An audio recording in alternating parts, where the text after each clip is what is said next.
మిత్రులారా, ఈరోజు దేశంలో ఉన్నటువంటి బీజేపీ ప్రభుత్వం అధికారంలో మోడీ ప్రభుత్వం యొక్క పాలకవర్గంలో కేంద్ర విద్యాశాఖ మంత్రి ధర్మేంద్ర ప్రధాని గారు రాజీనామా చేయడం ఇది తాటూరు పట్టణంలో ప్రజా సంఘాలుగా విద్యార్థి సంఘాలుగా హర్షం చేయడం జరిగింది.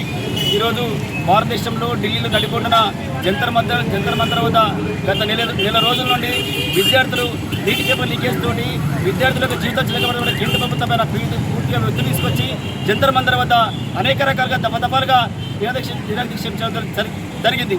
ఈ సందర్భంగా విద్యార్థులపైన పోలీసులు దుర్మార్గంగా చట్టవిరుద్ధంగా దుర్భాషలాడుతూ అసభ్య పద్ధతితో దూషిస్తూ దాడి చేయడం, అనేక రకాలుగా విద్యార్థులపైన కేసు చేయడం చాలా దుర్మార్గం.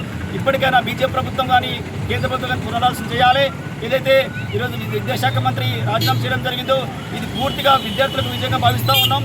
అదేవిధంగా భారతదేశంలో కేంద్ర ప్రభుత్వం కానీ విద్యార్థులపైన చూపినటువంటి వివక్ష కానీ విద్యార్థులు నీటి పేపర్లు కానీ ప్రశ్న పత్రికలు కానీ వీటిపైన పూర్తిగా బీజేపీ ప్రభుత్వం విఫలం చెందినటువంటి బీజేపీ ప్రభుత్వం మేము పరిపాలన చేయలేమన్నటువంటి విషయాన్ని ప్రభుత్వం ప్రజలు మొత్తం ఆలోచిస్తూ ఉన్నారు. ఇది ఇప్పటికే బీజేపీ ప్రభుత్వం కానీ కేంద్ర నరేంద్ర మోడీ గారి యొక్క పతనం ప్రారంభమైంది. భవిష్యత్తులో కూడా విద్యార్థులు కనుక తలుచుకుంటే అనుకుంటే ఇప్పటికే మన భారతదేశంలో విద్యార్థి చేసినటువంటి సమస్యలపైన ఉద్యమాలు చేస్తూ ఉన్నారు. కేంద్ర ప్రభుత్వం ఇప్పటికే దిగొచ్చి ఈ రకంగా చేయడం చాలా సంతోషకరం. తక్షణమే రేపు జరగబోయే కేంద్ర ప్రభుత్వం యొక్క నోటిఫికేషన్లు కానీ విద్యార్థుల యొక్క పరీక్షల విధానం కూడా పారదర్శకంగా నిర్వహించాలి.